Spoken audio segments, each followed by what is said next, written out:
52 days to election 2020. Hello, good afternoon, and welcome to the Midday News.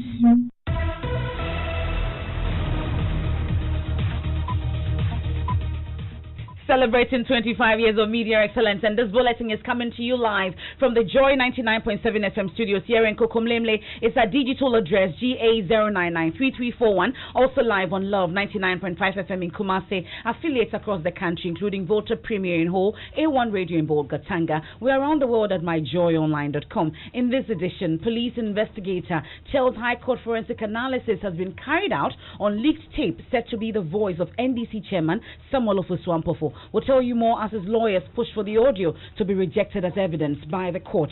Ashanti Regional MPP leadership hints expelled MP for Fomena is free to rejoin the party side in Parliament if he wins the seat as an independent candidate.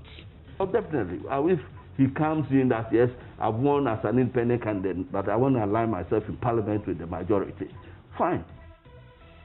We'll hear from Regional Secretary as well as the parliamentary leadership on this decision on the matter. Greater Accra Police invites former Black Stars captain Asamoah Gyan and his brother on charges of assault after he allegedly manhandled middle-aged man at a tennis match. The police have also visited the scene and invited Asamoah Gyan and Bafo Gyan to the police for continuation of the assault case. We'll hear from the victim who says he's traumatized and has been referred for psychiatric attention in sports. We'll hear from former Ghana international John Pencil as he pays tribute to owner of Brekum Arsenal, Alhaji Yakubu Moro, who passed on yesterday. And later in the bulletin, Join You set to launch a new show this Sunday, an audience-driven platform to probe issues and ask the tough questions. Every Sunday, Join You brings you The Probe, a thrilling audience-driven show getting you the answers to the questions on your mind about all the current issues. Details of the probe coming up later and more here on the Midday News with me, Emefa Apawu. Please stay for details.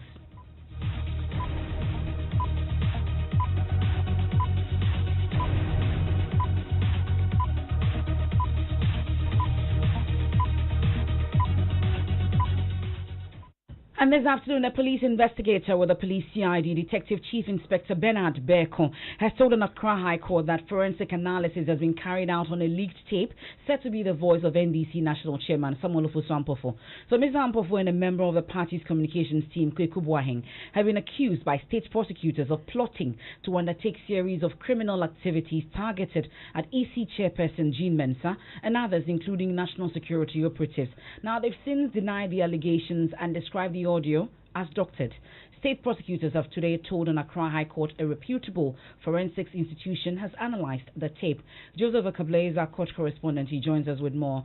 So, do we know what the findings of the forensic analysis is and which institution carried it?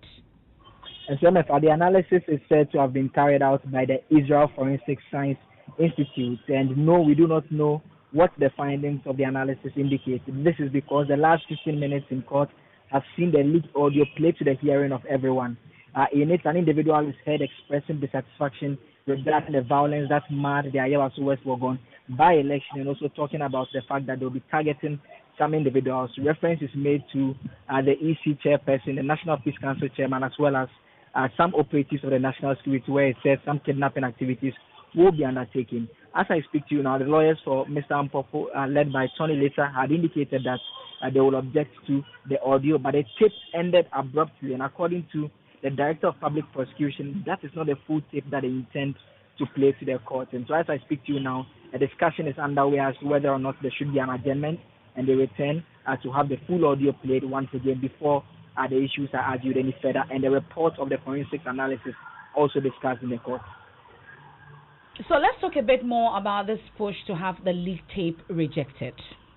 We are told that they are going to raise constitutional issues about the fact that it amounts to a breach of his privacy if such a recording has indeed been undertaken. And so that is the basis for that objection that they will be raising. So they'll be telling the court that on that basis, that audio cannot be accepted as part of the evidence of the court. And so that is what the lawyers will be doing. But for now, they are discussing the possibility of adjourning proceedings because the audio that was played, according to the DPP, does not capture the entire event, and that is not the audio which she intends to play to the court.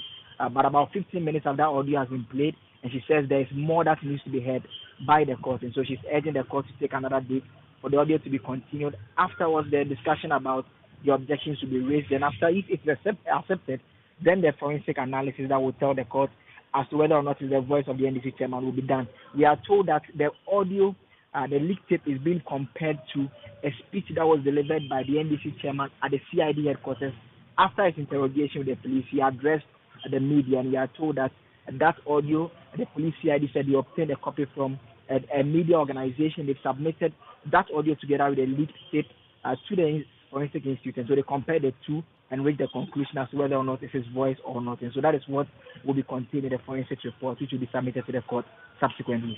Curious, though, is Mr. Ofosampo for himself in court, and what's been his demeanor throughout the entire proceedings? He sat down, he looked up all throughout the 15 minutes when the audio was played. He didn't move at all, he just kept looking up. Same with Mr. Kwekubuai, who sat close by him. The courtroom was completely silent as the audio played. It was very loud and everyone could hear what was being said on the audio. But as to whether or not they are the voices of these individuals will be matters that will be discussed. In terms of how the audio was obtained to the police CID, the investigator says that this is an audio, the leaked tape, he said he obtained from our sister station at Doma FM, and also the interview that our colleague had with Mr. Kwekubuai is also another audio that he also obtained, which are the two audios that he intends to submit to the court. Court correspondent Joseph Akable with details of that. Now, the Senior Staff Association of Universities of Ghana will, from Monday, 19 October 2020, lay down their tools to protest government's failure to address their deteriorating conditions of service. In a news conference in Accra a while ago, National Chairman of the association, Abdul Majid Yusuf, said all attempts to get government to address their concerns regarding award of market premium and payment of Tier 2 arrears of their retired colleagues have all proven futile. This is clearly a breach of Section 83, subsection 1F of the National Pensions Act 2008, Act 766. This development has traumatized our retired colleagues. We have also tried on several occasions to draw government's attention through appropriate agencies such as the Ministry of Education, National Council for Tertiary Education, to unfavorable policies responsible for the deteriorating conditions of service of senior staff. These include steady leave with pay, appointments and promotions, medical care for staff and their dependents, etc. All attempts by the national leadership to get government to address the above stated concerns have proved futile. Pursuant to the ultimatum, which was copied to the National Labour Commission, and government's insensitivity to our plight, we hereby declare a withdrawal of our services with effect from Monday, 19th October 2020. All members of the Senior Staff Association, Universities of Ghana, SSAU of G, are required to lay down their tools and hoist red flags across all campuses. Now, my colleague Kwekwe Sante was at that news conference. He's returned and joins me in studio. The association admitted that government had been burdened financially by COVID-19, but they want their issues resolved nonetheless. Is that the case? Yeah, they said that they've taken notice of government distribution of some freebies, among other things. And so while they sympathize with government, they say that government may be cash-strapped, but now they feel like government is doing other stuff. And if government is really, if government cares about their plight, they will actually address them in spite of all the financial difficulties, yes. Well, what more did they say then? Yeah. Because they've served notice that on the 19th of October they will start that action. Well, so earlier last month, they actually held a meeting and gave government a 21 days ultimatum. The 21 days ultimatum passed, government did nothing. But now they are saying that they are going to embark on a strike from Monday. The first issue they raised is about the award of market premiums. Government is now giving lecturers in universities some what they call the non-basic allowance and market premium. But they are saying that government is not giving them some, even though their function in the university relates just as the lecturers. They are saying that government is only giving these people these amounts of money because of their academic qualification, and government does not care about them. The second issue they raised was payment of Tier 2 arrears. They said that their retired colleagues have not received their Tier 2 benefits since 2010 up until 2016. They've not received. Those people who retired within those year brackets have not received their money. So they are calling on government to pay them as soon as possible, or they will take further actions apart from even the strike action they are embarking on from Monday. Thank you very much. That's my colleague Kwekwe Sante. We get into the election headquarters now.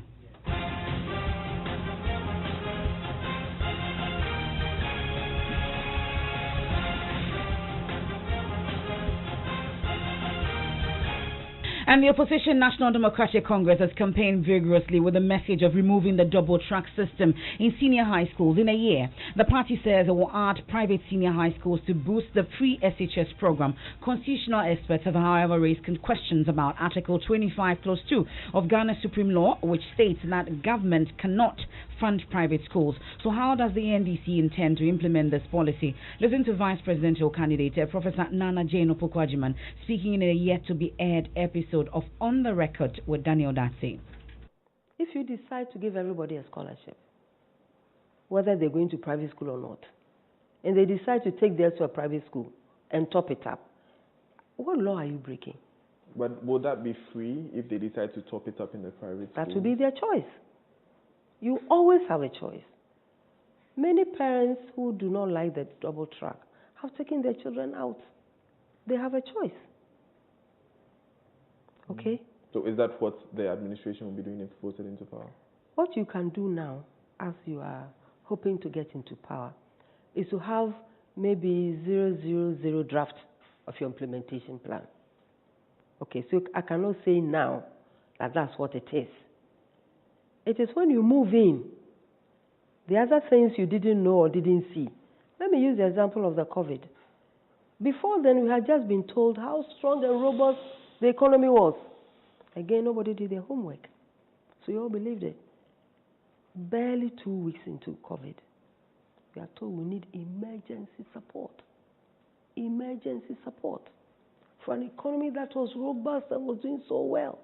So you see, if at the time you also took those words and didn't see everything, that different figures were going to this place and different figures were going to that place, it could be total. But you have a sense of what you will do.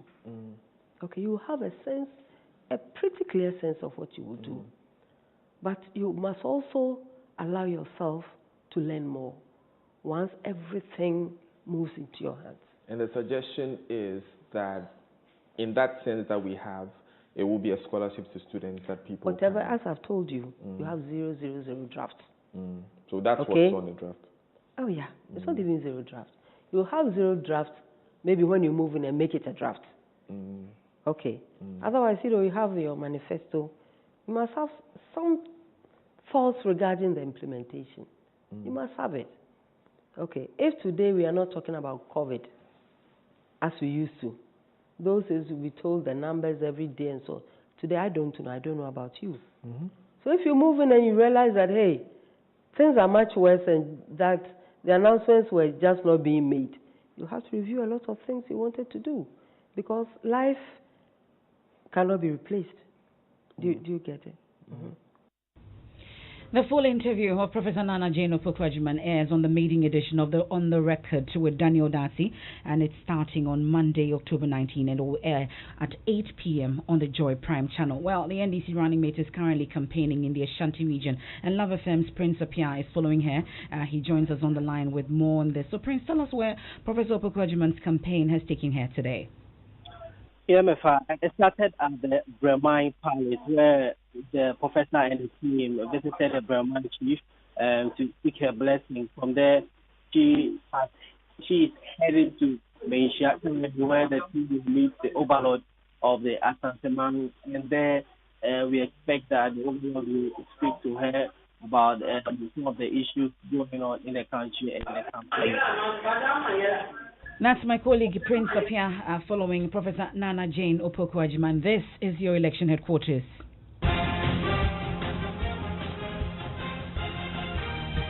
And we stay a while longer in the Ashanti region because the secretary of the New Patriotic Party, Sampine, has disclosed to Joy News the expelled member of Parliament for Fomena, Andrew Amoako-Esiama, is free to rejoin the party side of Parliament if he wins the seat as an independent candidate. Mr. Esiama was sacked from the party for violating its constitution after he refused to back down on his stance following pleas from executive. The NPP has written to the leadership of Parliament notifying it of its decision. We'll get an update from the House shortly, but listen to Sampine when he spoke on the matter on Prime Morning on the Joy Prime TV. The national consent states clearly that if a member of Parliament crosses carpet, he loses membership of the House. And if it's more than 3 months before a general election, there's a by-election to select an independent candidate who have sat with the majority before. Of course, that's a different matter. He is not there as an independent candidate. If he wins, the 2020 elections as an independent candidate, then the rules of the House says that you need to align yourself with one of the, either the majority. Would you accept if you desire, definitely. If he comes in that, yes, I've won as an independent candidate, but I want to align myself in Parliament with the majority, fine. Ashanti Regional Secretary of the New Patriotic Party, Sam Pine, speaking on Prime Morning on Joy Prime TV earlier today. So has the leadership of Parliament reached a decision on the MP after the party officially informed the House that he has been expelled? Parliamentary correspondent Joseph Opoku Gakpo joins us with some answers. Joseph, it's been 2 days since the party wrote to the Speaker on this matter. Has a decision been taken on his fate in the House? From what I gather, a decision hasn't been taken firmly yet. And leadership has been very much tight-lipped on this particular issue as far as the way forward is concerned. But we've been getting reactions from MPs broadly on this.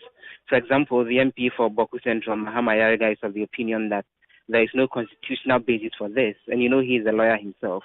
He makes the point that he feels this is just an attempt by the NPP as a party to intimidate the gentleman in question, and that the Constitution is clear that it's when someone crosses carpet to the other side, that's when his seat has to be declared vacant.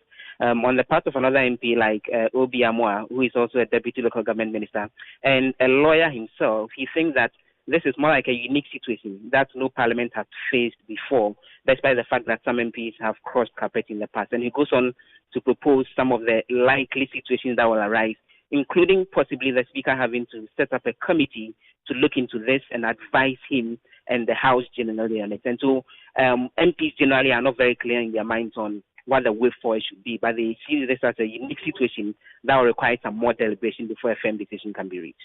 So whilst we wait for that decision, bring us up to speed on what else is happening in Parliament today. A while ago, the House passed the Complementary Education Agency Bill to actually establish an agency to oversee various vocational education institutions.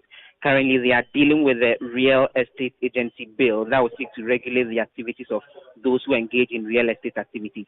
And then a little later, they will deal with various committee meetings looking at the security issues in the country and all. Parliamentary correspondent Joseph Opoku Gakpo. Now, in a separate development, Joy News is learning that government is providing extra security for some independent candidates it has reason to believe are targets for attack.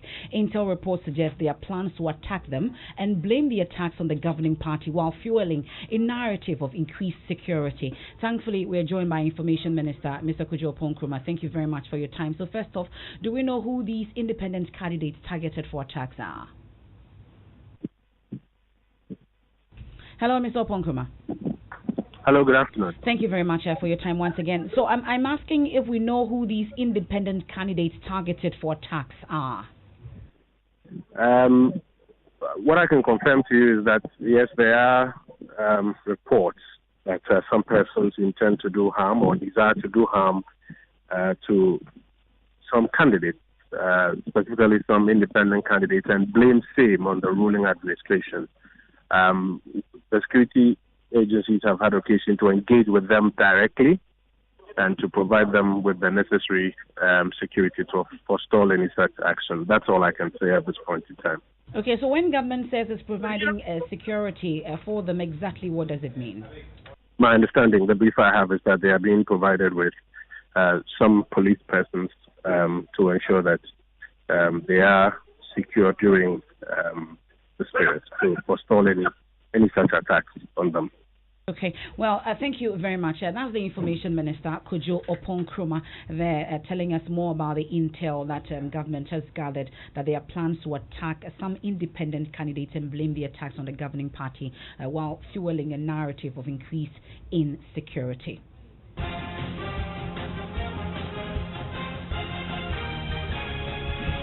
And now, minority political candidates locked horns on Joy News Imani Africa debate with bold statements about why the electorate should consider them as a formidable third force. There were both moderate and radical proposals on the best way to deal with some of the endemic issues facing the country. Here's a news desk with highlights of the debate at the University of Professional Studies in Accra last night. It was an electrified stage with the presidential candidates of the minority political parties sharing their vision, major policy alternatives, and proposals to tackle the endemic issues stagnating Ghana's development. Each of the presidential aspirants had a message of hope for the country. Bridget Jogbanuku of the PPP. When I speak of economic empowerment especially, I'm talking about jobs for the youth and for the people of Ghana. CPP presidential candidates Ivor Greenstreet and the APC's Hassan Ayariga.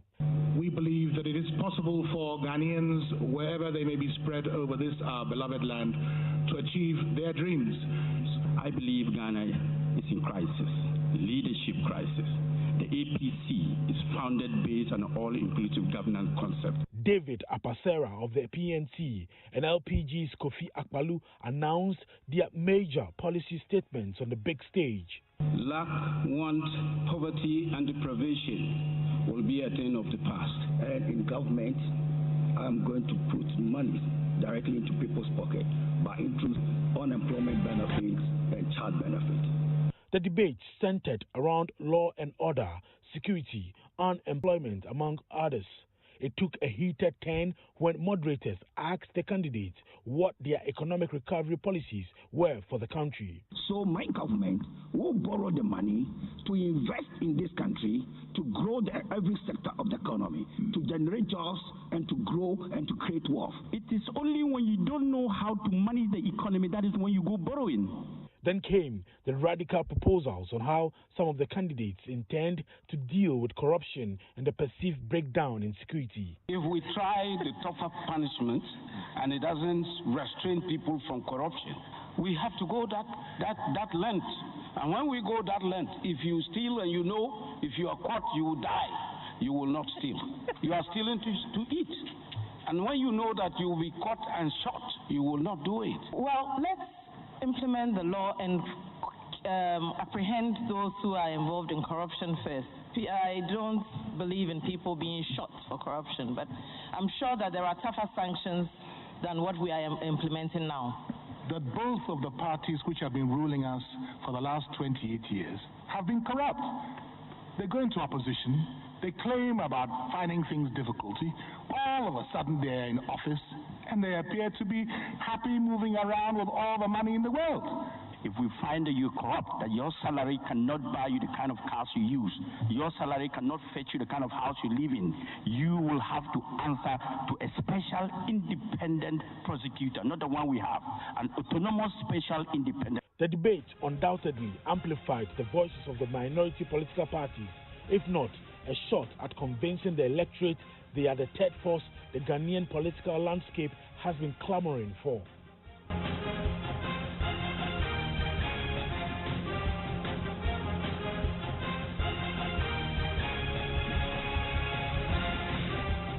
And that's a news desk report on that Joy FM Imani debate last night. But ahead of our political desk, Evans Mensah joins us on the line with more on this. Evans, curious, your impressions about last night's debate? Well, one of my favorite moments was when Emefa Apawu called you sweetheart.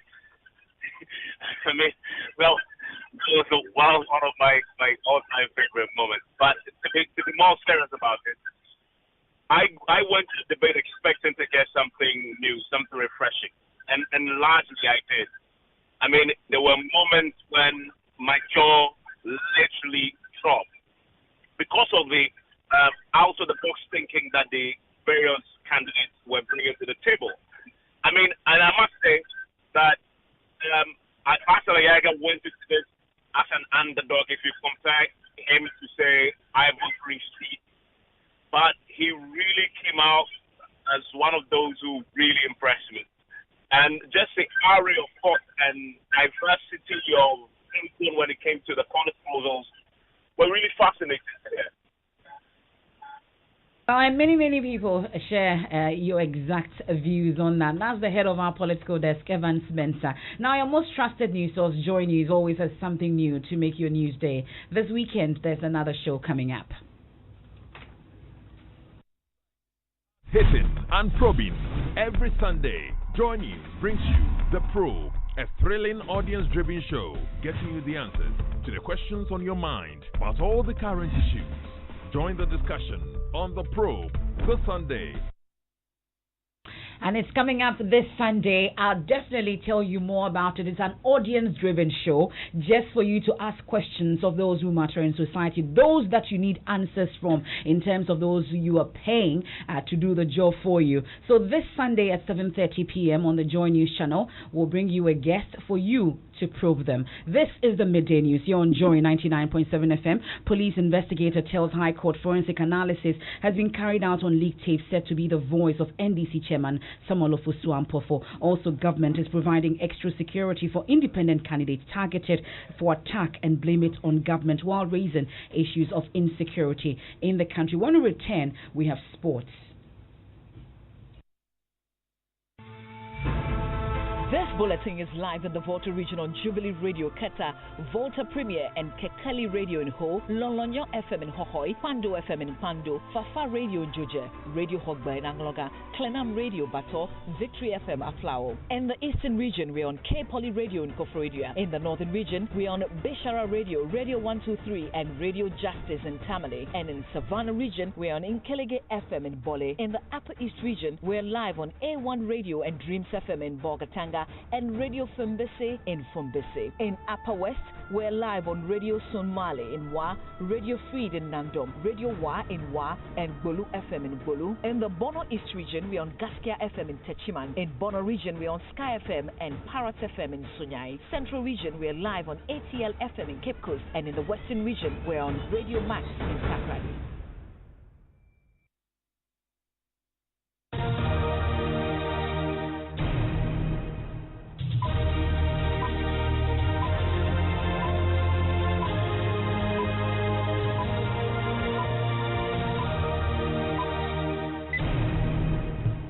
Thanks so much for staying with us. Now, the man at the center of the alleged assault of the Jan brothers, Godwin Mati, says he's still traumatized and has been referred for psychiatric attention. Godwin Mati, the CEO of Websoft Solutions, has accused Asamoah Gyan and his brother, Bafo Gyan, of assaulting him during a tennis match.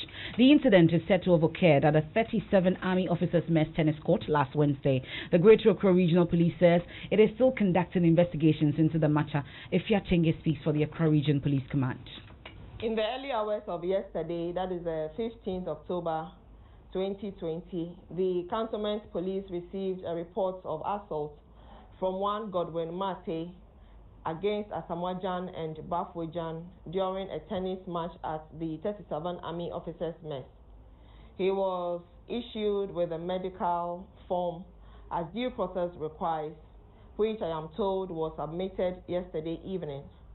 The police have also visited the scene and invited Asamoah Gyan and Bafo Gyan through their manager Samuel Enim Ado, who has promised to bring them to the police for continuation of the assault case. The SPF Tenge speaks for the Accra Region Police Command. Now, discounts, flexible payments, and more at ward vendors of the Joy Habitat Fair, promising potential homeowners participating in the Joy Habitat Fair mini clinic coming off tomorrow at the West Hills Mall. This year's fair has been designed to meet the increasing demand for affordable housing and the opportunity for those already owning homes to get more. But no need to worry anymore, because the Joy Habitat Fair mini clinic has experts in the housing industry who will help you to own your own home. Media and Brand Relations Officer for DBS Industries Limited, Antonia Abosu, and Elizabeth Ediabamo of GHB Properties gives us snippets of what to expect from tomorrow. With affordable housing, we are giving 20% off. We are actually expecting the young people to show up, because people are more on mobile phones and other stuff, which are very expensive, but this time we're making it so affordable in a sense that people fear is asking for the price and not being able to purchase. But there's going to be some sort of payment plan that can enable everybody come around to own a home. Yes, DBS is giving some discount percentages to all people who come to the fair, and then for the promotion we want them to keep their ear on the ground and then wait for something special that is coming around December. Something big is coming. We have a good news for them. Inshirado joins us in studio with what to expect tomorrow. Inshira. All right, so COVID era, one of the key things for tomorrow's clinic is that we have a layout that takes into account social distancing. But there will be a session, a moderated conversation with experts in financing to help people understand how they can use their meager resources to be able to get on the mortgage financing track to get their own homes. I'll be there tomorrow to see how I can get my own home as well. Now, staff of the multimedia group are receiving free health screening from one of Ghana's top laboratories, MDS Lancet. The workers have been undergoing hepatitis B and blood sugar testing. Speaking to Joy News, the assistant marketing manager of MDS Lancet, Alvin Katahina, talked about the need for everyone to know their hepatitis B status. About 400 staff of the multimedia group are expected to be screened. Assistant Marketing Manager of MDS Lancet, Alvin Katahena, spoke about the various tests conducted. This is part of activities that we are organizing to launch our new Tema Community 1 branch. We already have one branch in Tema, Community 9, opposite the Tema General Hospital, but we are opening another one in Tema Community 1 to make our service more accessible. Now, you spoke about the hepatitis B testing as well as the blood sugar testing that you are conducting here at the premises of Multimedia Group Limited. What other tests do you conduct? Well, we have some like kidney function, we have liver function, we have the lipid profile. We also got your full blood count as well. Alvin Katahina is the assistant marketing manager of MDS Lancet. I know my status. What about you? At 1, we have business. What's up? Finance Minister Ken Ofori-Atta warns of debt default by some African countries. This plus more at 1. And that's it for the Midday News here on Joy 99.7 FM. There's more news when you log on to myjoyonline.com. I am Emefa Apawu. Thanks so much for your company. After the break, what is the point in God blessing you with amazing things if you have no idea how to preserve those blessings? Join Pastor Mensotable for part 2 of the message, How Do I Keep Good Things in My Life?